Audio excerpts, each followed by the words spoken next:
Hi guys, welcome. Dan here from the Magic Junk Drawer. So I'm making this video because I feel like it's common for a lot of people to have this issue.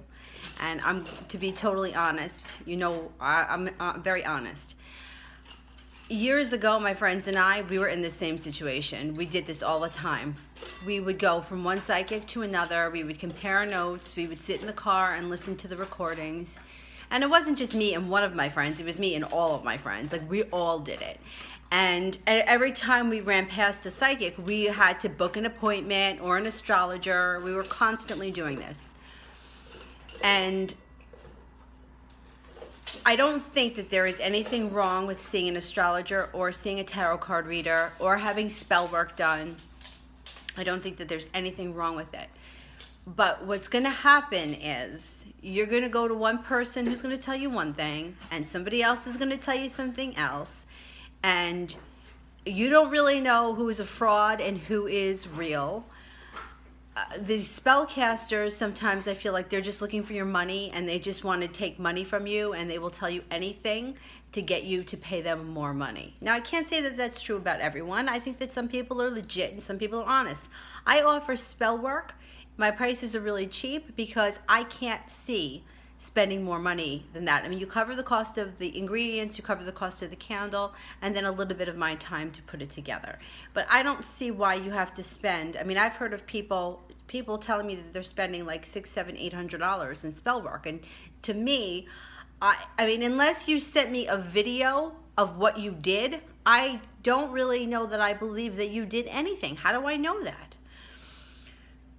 And that's a lot of money. I mean, that's a lot of money, but this is what happens. People act out, and I hate to use this word because it sounds really bad, in desperation. We've all been there. Whenever you do something out of desperation, it's a negative state. So if you are calling 500 psychics because you're desperate and you're in a negative state, you're not being positive if you're being desperate. And if you're seeing all these different people and they're all telling you something different and you don't know what to do, you have to just take a break from all of it. Or maybe, I mean, if you really wanted to stick with one person who you really like, that's fine. But what's going to happen is people are going to start telling you different things. And when you really look back on it, they all can be right and they all can be wrong. Here's an example. When I was in high school, I had a huge crush on this guy. And let's give him a name. We'll call him Callan. I had a crush on Callan, and at the time he was on again, off again with some other girl, and I was always trying to get in there when I heard that they broke up, and it wasn't happening for me. Like I don't think that I wasn't making it known. Let me put it to you that way. I don't know what I was doing, but whatever I was doing, it wasn't working. So I decided that I wanted to do something different. This is so embarrassing. Whatever. I wanted to do something different. So instead of like writing him a love note like an idiot, I wanted to make him something. So I made him this shirt that was like Grateful Dead inspired because he was a huge Deadhead. And I figured that I would give it to him and he would see me as something different. Okay, well, let me tell you something. After I pulled this stunt, he cut school for like 2 weeks. Like, he was going to like do anything he could to avoid me. And, you know, my friends were like, first of all, I didn't even tell anybody I did it. Just me and my one crazy friend because I knew that she would be on board. Anybody that's going to talk me out of it, I didn't tell those people. But afterwards, when I told them, you know, everybody tries to give me excuses. Oh, you know how he is. He cut school and he's probably in detention and whatever. We used to call it rubber room. I don't know if they still have that these days, but back then that's what we called it, rubber room, when you were in some kind of detainment. Anyhow, so I really wanted to go to the prom with him. Of course, he didn't ask me. I'm lucky he graduated. He didn't fail out of high school because of me. Anyhow, so I didn't go to the prom with him. He didn't ask me. He went with the girl that he was off and on again with. And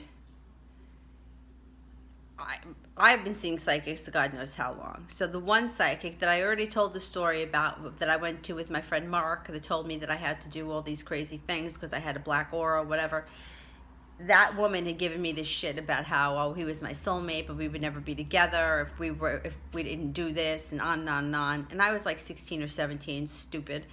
But my friend Mark was sitting outside and listening to this, and Mark has got a very deep bass voice, and I could hear him laughing, and I'm like, when I left, he was like, don't even say it. He's like, because we're never coming back here again. And he was like, don't even tell me, because I heard it all. So anyhow, so after we graduated high school, I didn't see Callan again for 10 years. Yep, it was 10 years. So one night, I'm in the bar, and not just Callan, but another one showed up this night, but I'm not going to talk about him. But he was there. So it was like 2 in one night. How does that even happen? But it happens, and if it's going to happen to anyone, it's going to happen to me. All right. So, and it happened to be on a night where I was the designated driver, where if you knew me at this point, I was never the designated driver because I was always face down in the punch, always. But I wasn't drinking tonight, which the universe probably wanted it that way, because they were probably figuring, we need her to remember this, and I've been known to forget a thing or two or an entire evening when I've been drunk. So I was stone cold sober. So I'm at this bar that I never go to because we were changing up things or whatever we were doing that night. And I'm sober, and somebody taps me on the shoulder, and I turn around, and it's Callan and another friend who I've known since elementary school that he was with. And he, and I'm like, oh, I haven't seen him in 10 years. Like, oh my God, how are you? Blah, blah, blah. And he says to me, he goes, do you remember that shirt that you gave to me? And I was like, it's been 10 years. You couldn't let that go. You got to bring it up. And he was like, no, really. He was like, honestly, that was really one of the nicest things that anybody had ever done for me. But I was 17. I was a complete asshole. I was with this girl, and her and I made each other miserable for years, and I know how to get out of my own way, so I'm sorry that I was a dick. That's what he said to me. And I was like, it's all right. It's a long time ago. Water under the bridge. And he actually had moved away, and he was just home for temporarily. And he actually said that, he gave me his number, and I was like, there was like a 17-year-old girl inside me that was like, oh my God, I really should call him. But then I was like, you know what? I want to leave it off on this note. I wanted to be something different. It took 10 years, but I got my closure. Not that we didn't have a relationship. We were sort of friendly, but we weren't even good friends. But I wanted to leave it where it was. But the point is that in those 10 years, for all the psychics that I had seen, who was going to tell me that I wasn't going to hear from him again? Because in 10 years, that's a long time. Who was going to tell me that I was going to hear from him again? Who was going to tell me that, he was going to pop up here, and he was going to pop up there, and you haven't heard the last of him? But now when you say to somebody you haven't heard the last of him, what's the last of him? Have I heard the last of him now? What if I go to the grocery store and I bump into him right now? What if 5 years go by and I go on vacation and he's on vacation in the same place? Like, we don't know, because we don't know everything that's coming up. So what psychics are right, what are wrong? If somebody had told me 10 years prior that I would see him again and have a conversation about this, in those 10 years I wouldn't have believed it. But it happened. It happened 10 years later. But sometimes it's hard to measure time. So if you're talking to a psychic that is telling you that you were never going to hear from somebody again, I don't really believe in never, because sometimes the universe has a way of putting you in the same place as somebody else so that you can have. Now, you can't tell me that it was a coincidence, because I ran into him and another moron the same night. This other guy, I actually did date him. And we were a little bit older. I was like 20 when I dated him. But, and I got closure with him in the same night. Who the hell has that happen, right? In the one night. So the point is that if you start going with these spellcasters, unless you see that they are doing something for you and they're sending you a tape a videotape and you can see pictures of yourself and you see what they're doing, I don't necessarily trust anyone that's charging what are you doing for $800? I mean, I'm just curious because that's a whole lot of money.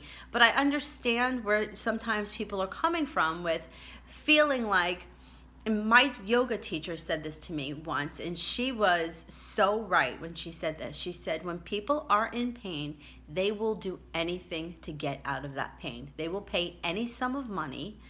They will do anything to get out of that pain. So the point here is that if you are looking at all these outside people, spellcaster, a tarot reader, an astrologer, a Reiki master, a this, a that, you're not looking at what's going on inside you. And what's happening inside you is what's important. Because if you keep putting out this need for an outside answer, for somebody to give you the answer, or you need to get hope because somebody else is giving you hope, then you're really not being positive. You're saying that you're being positive, but underneath you're really full of doubt. You wouldn't be calling a psychic or a tarot reader if you were positive that something was going to happen, because you wouldn't need them to tell you it was. Now, like I said, I mean, this is it's very hard. But I read cards, so why would I tell you that you don't need to talk to a tarot reader? You don't need to. It depends where, it depends where you're coming from. If you're calling a tarot reader and it's not out of desperation and it's just like, you know, I've been seeing this guy, I'm wondering what's going on, or I applied for this job and I'm not sure if I'm going to get it, that kind of stuff, that's not so desperate. But when your energy is all over the place with all these different people that you're hoping that you're going to get the answers from, that's where it's like now you're confusing the universe, because you're not being positive if you're waiting for somebody else to tell you, oh yeah, it's going to happen. And all of this blocked energy bullshit, I don't really believe in that. I don't really believe in that. Oh, there's a blockage. What blockage? There is no blockage. You're your own blockage. It's what you believe. So if you believe that you deserve to get the job, you will get the job. If you don't believe that you deserve to get the job, you're not going to get it. It's the way it is. And I had this conversation with my brother the other day. When I got laid off of my full-time job that I had years ago, I was saying for years, when a push comes to shove and they have to get rid of somebody, it's going to be me. I know it's going to be me. And that's exactly what happened. I knew it was going to happen, and I always said it. Now, at the moment, I mean, I was grateful that it was me and not my other coworkers, because I've always had multiple jobs. So I was teaching yoga. I was still at A&P. So it was better that they let me go, because I wasn't going to be unemployed. My coworkers would have been. But I was always saying it. I always felt like that was going to happen. And then that's what happened. I mean, how many more times do you need to prove to yourself that the law of attraction works? It works when you do something that, you know, you don't want to happen. Like, if you don't want something to happen, but all you do is focus on it, it's going to happen. And that's the law of attraction. It doesn't just happen when you call something in that you want. Unfortunately, we spend more time thinking about things that we don't want, or we spend more time focused on problems because we want to solve them, which is like a survival mode kind of thing, than we do focusing on what we want to bring into our lives. And look back on your life. You don't need me to prove it to you. Look back on your life. Look at how many times you said, I'm going to fail this test, and then you failed it. I mean, look at how many times you did it. I mean, so the point being with this video is, if you're constantly searching out other people that can do it for you, I offer spell work for a couple of reasons. Sometimes people live in a situation where they just can't light a candle that's dressed crazy, and their roommates, their parents won't understand it. But you can do it yourself. You don't need me to do it. It comes from you. It comes from you. You have to believe it. I can stand here and light candles all day, but if you don't believe that it's going to work, it isn't going to work. You have to live in the end result as already having it, having already accomplished what it is that you want. So if you want to be a rock star, you have to already feel like you're a rock star rather than feeling like you're not good enough to be a rock star. Do you know what I mean? Like, and you also take a look back into your life. And I hate going back to the inner child bullshit, because I do think that a lot of that is bullshit. But I think there is something to some of the things. Like, I was the oldest, so I had nobody to play with. And when I wanted to play with my mother, most of the time, the answer was, no, not now, I have to clean. No, not now, we have to go shopping. No, not now, we have to do this. No, not now. So I grew up feeling very unimportant, because whatever it was, the cleaning was more important. This was more important. That was more important. Now, my brother, when he was born, he had me to play with. So whoever told him no? Nobody told him no. So he didn't grow up feeling as unimportant as I did. Now, this is something that followed me through my life. So when I was not important to my mother, I became not important to everybody else, because I kept thinking that something else was always more important. Oh, that's more important. Work is more important. Your sister's more important. Your brother's more important. Everything. And I was always like, oh, okay, all right, yeah, that's okay. Yeah, I understand it. Yeah, okay, some other time. Because this is how you grow up. So you have to come to a point where you have to start to say to yourself, no, I'm fucking important. That's it. I'm important. And if you don't like it, too bad.